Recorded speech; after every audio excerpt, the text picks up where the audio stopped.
আপন ভাই একে অপরের বিপদ করে, একে অপরের সুগল করে, একে অপরের দুষ্টতা করে, এটা হচ্ছে মৃত ভাইয়ের দুষ্ট বক্ষণ করলো। মুহতারাম হাজরিন, নবীজি সাল্লাল্লাহু আলাইহি ওয়াসাল্লাম মেরাজ যখন গমন করলেন, তখন প্রথম পর্যায়ে এই দল লোককে দেখলেন যে তারা একে অপরের নখ তারা একে অপরকে খামড়াচ্ছে। আসলে সুবহানাল্লাযী আসরা বিআবদি লাইলান মিনাল মাসজিদিল হারাম ইলাল মাসজিদিল আকসা, মসজিদ হারাম থেকে মসজিদ আকসা পর্যন্ত যখন তিনি গমন করেন, যখন তিনি যান, প্রতিমধ্যে তিনি কিছু জিনিস দেখেন, যখন রাস্তায় আরোহণ করলেন, তখন একজন বৃদ্ধকে দেখতে পাইলেন। এক বৃদ্ধ নবীজিকে আহ্বান করছে। তখন জিবরাইল আলাইহিস সালাম বললেন, হে নবী, আপনি এদিকে ভ্রুক্ষেপ করবেন না, আপনি সামনে বাড়ান। যখন আরো সামনে বাড়লেন, তখন আরো একজন বৃদ্ধ নবীজিকে সালাম জানাইলেন, নবীজিকে আহ্বান করলেন। জিবরাইল বললেন, হে নবী, আপনি এদিকেও ভ্রুক্ষেপ করবেন না, আপনি সামনে বাড়েন। এর আরো কিছুক্ষণ পর চলার পর আরো একদল লোক নবীজিকে সালাম জানাইলেন, আসসালামু আলাইকা ইয়া আউয়ালু, আসসালামু আলাইকা ইয়া আখিরু, আসসালামু আলাইকা ইয়া হাশির, এভাবে সালাম জানাইলেন। নবী করিম সাল্লাল্লাহু আলাইহি ওয়াসাল্লামকে এবার জিবরাইল বললেন, হে নবী, আপনি সালামের জবাব দেন।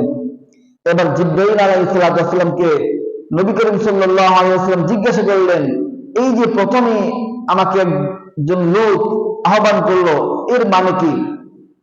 তখন জিবরাইল আলাইহিস সালাম বলেন, হে নবী, আপনাকে যে ব্যক্তিটি প্রথম আহ্বান করলো সে হচ্ছে দুনিয়ার বৃদ্ধ লোক। যে বৃদ্ধ লোকটি আপনাকে আহ্বান করলো সে লোকটি হচ্ছে দুনিয়ার শেষ পর্যায়ে চলে আসছে। দুনিয়া বৃদ্ধ হয়ে গেছে, আর বেশি দিন সময় নাই, দুনিয়া বৃদ্ধ হয়ে গেছে। সে আপনাকে আকৃষ্ট করার জন্য আপনাকে আহ্বান করছে। দুনিয়া বৃদ্ধ হয়ে গেছে, দুনিয়ার শেষ সময় চলে আসছে, কিন্তু দেখা যায় দুনিয়ার দিন যত যাচ্ছে, দুনিয়ার চাকচিক্য আরো তত বেশি বাড়ছে, দুনিয়ার সৌন্দর্য আরো তত বেশি বাড়ছে। মুহতারাম হাজিরিন, নবীজির কথা, নবীজি বলেন দুনিয়ার শেষ পর্যায়ে চলে আসছে, দুনিয়ার শেষ পর্যায়ে চলে আসছে, কিয়ামত খুব কাছাকাছি, দুনিয়াটা বৃদ্ধ হয়ে গেছে। দুই নম্বরে যে বৃদ্ধ আপনাকে আহ্বান করছে, দুই নম্বরে যে বৃদ্ধ আপনাকে ডাক দিছে, ওই বৃদ্ধ হচ্ছে শয়তান, ওই বৃদ্ধ হচ্ছে ইবলিস। আপনাকে তার দিকে আকৃষ্ট করার জন্য, আপনাকে প্রতারণার ফাঁদে ফেলানোর জন্য আপনাকে আহ্বান করছে। তিন নম্বরে যে দল লোক আপনাকে সালাম জানাইছে, এরা হচ্ছে হযরত ইব্রাহিম আলাইহিস সালাতু ওয়াস সালাম, এরা হচ্ছে হযরত ঈসা আলাইহিস সালাতু ওয়াস সালাম, এরা হচ্ছে হযরত মূসা আলাইহিস সালাতু ওয়াস সালাম। এই তিনজন লোক আপনাকে সালাম জানাইছে। মুহতারাম হাজিরিন, নবী করিম সাল্লাল্লাহু আলাইহি ওয়াসাল্লামকে নবী করিম সাল্লাল্লাহু আলাইহি ওয়াসাল্লাম দেখলেন মূসা আলাইহিস সালাতু ওয়াস সালাম ওনার কবরের উপরে তিনি নামাজ পড়তেছিলেন, এরকম অবস্থায় দেখছিলেন নবী করিম সাল্লাল্লাহু আলাইহি ওয়াসাল্লাম।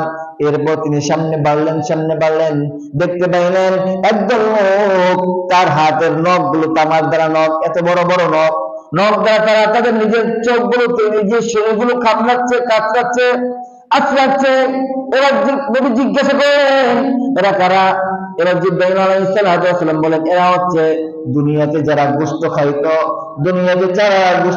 ভক্ষণ করতো। এবার জিবরাইল আলাইহিস সালামকে জিজ্ঞাসা করলেন, দুনিয়াতে কারা গোশত খাইতো?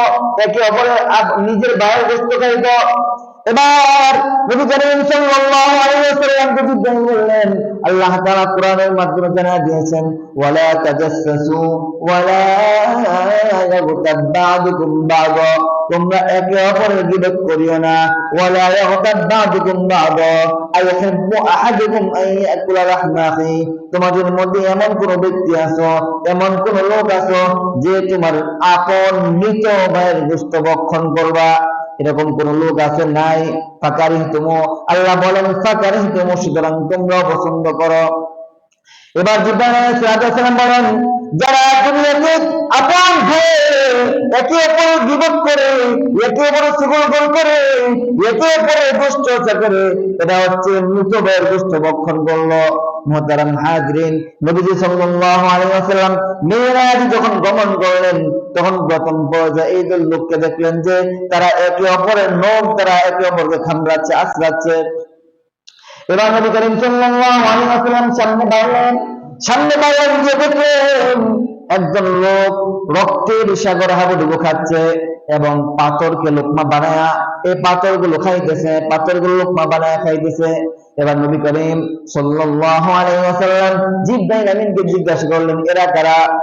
জিবরাইল বলছেন, এরা হচ্ছে দুনিয়াতে ওই সমস্ত লোক যারা অপরের সম্পদকে কষ্ট অর্জিত সম্পদ অর্জন করতো, তারা তাদের সম্পদকে ভোগ করত, অর্থাৎ যারা সুদ খাইতো, সুদখোরকে তারা দেখলো, নবী করিম সাল্লাল্লাহু আলাইহি ওয়াসাল্লাম দেখলো যে রক্তের সাগরে হাবুডুবু খাচ্ছে আর পাথরকে লোকমা বানায় তারা ভক্ষণ করতেছে। এবার নবীজি জিজ্ঞাসা করলেন, এরা কারা? জিব্রাইল বললেন, এরা হচ্ছে সুদখোর, যারা দুনিয়াতে সুদ খাইতো।